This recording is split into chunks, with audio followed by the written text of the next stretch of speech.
Hi hello అండి, welcome to Chinni's tasty foods. Dosa, idli, vada, upma ఇలా ఏ టిఫిన్లోకైనా పర్ఫెక్ట్గా సూట్ అయ్యే పల్లీల చట్నీని ఎలా తయారు చేయాలో చూసేద్దాం. ముందుగా కళాయిలో 1 కప్పు దాకా వేరుశనగ గుళ్ళు తీసుకోండి. వేరుశనగ గుళ్ళు లో ఫ్లేమ్లోనే వేయించుకోవాలి. హై ఫ్లేమ్లో పెడితే మాడిపోవటము, వేగకపోవటము, పచ్చి పచ్చిగా ఉండటం అలా ఉంటుంది. అందుకని లో ఫ్లేమ్లో పెట్టుకొని వేయించుకోవాలి.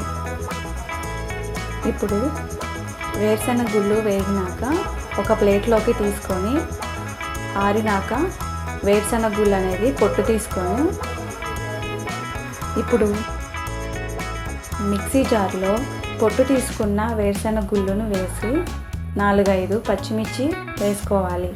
5 వెల్లుల్లి రెబ్బలు, కొంచెం చింతపండుని వేసుకోవాలి.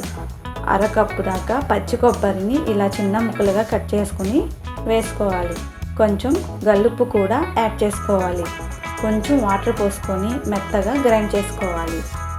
సరిపోతే మధ్య మధ్యలో యాడ్ చేసుకుంటూ గ్రైండ్ చేసుకోవాలి.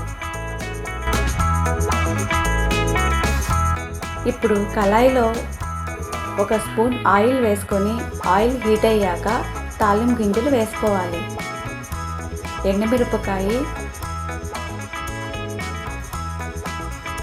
కరివేపాకు వేసి వేయించుకోవాలి. తాలింపు చట్నీలో కలుపుకోవాలి. అంతేనండి, పర్ఫెక్ట్గా పల్లీల చట్నీ రెడీ. ఈ వీడియో మీకు నచ్చినట్లయితే లైక్ చేసి, షేర్ చేసి అండ్ సబ్స్క్రైబ్ చేయండి. Thank you.